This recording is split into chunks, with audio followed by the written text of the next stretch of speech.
ပါစေသက်ရှိပါစေစိတ်ချမ်းသာကိုယ်ကျန်းမာရှိပါစေသူတော်ကောင်းနဲ့တွေ့ပါစေသူယုံမှနဲ့တွဲပါစေဖေပါစေလုပ်ငန်းကိုင်ငန်းများလည်းအစဉ်ပြေချုံးမိပါစေဉာဏ်မျိုး၅ပါးအပေါင်းမှလည်းကင်းဝေးပါစေခြေကပေးစိတ်ယူတာ16ခု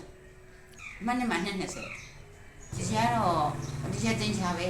တင်ချပဲ ဒီရောက်တော့ကိုရာ20လုံးကိုရာ ကိုရန်တစ်ခုပဲ ဒီခြေတို့ကတော့တပည့်နဲ့တွေ့ရင်ပြောနေတာပဲကိုကတပည့်တွေကိုမြင်ရတဲ့အတွက်ကြောင့်ကိုကအသက်ပြန်ငယ်သွားတယ်လို့ထင်တယ်တပည့်နဲ့နေတော့ကလည်းဒီခြေတို့ကတပည့်တွေကိုစိတ်မဆိုးဘူးပေါ့နော် ဟော တပည့်တွေဘာလို့ဒီခြေတို့ကခွင့်လို့တယ်သူတို့ကကလေးပဲမကျင်မဘဲဆိုပြီးတော့အဆုံးမတော့ဆုံးမတယ်ဒါပေမဲ့အများအားသူတို့ခွင့်လို့ထားခွင့်လို့တယ်ပေါ့မဆုံးမအောင်လားဆိုဆုံးမတယ်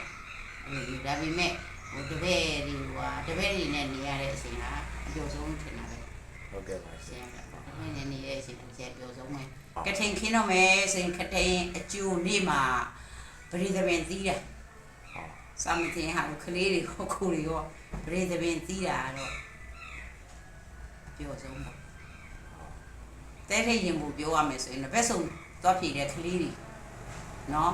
အဲ့ဒီအောင်စင်းထွက်တော့မယ်လို့ပြောရင်ကိုရှင်နေတုံးရတယ်ဘက်ဆုံးမပါမှာစိုးတယ်ကိုကလေးတွေကိုအဲ့အချိန်ကဒီလိုရင်တုံးတဲ့အချိန်တော့ဘက်ဆုံးအောင်စင်းထွက်တော့မယ်ဆိုရင်အညာအိမ်မပြောကိုကလေးပါပါမလားကိုကလေးပါပါမလားဆိုတော့စိုးရိမ်စိတ်တွေရှိတယ်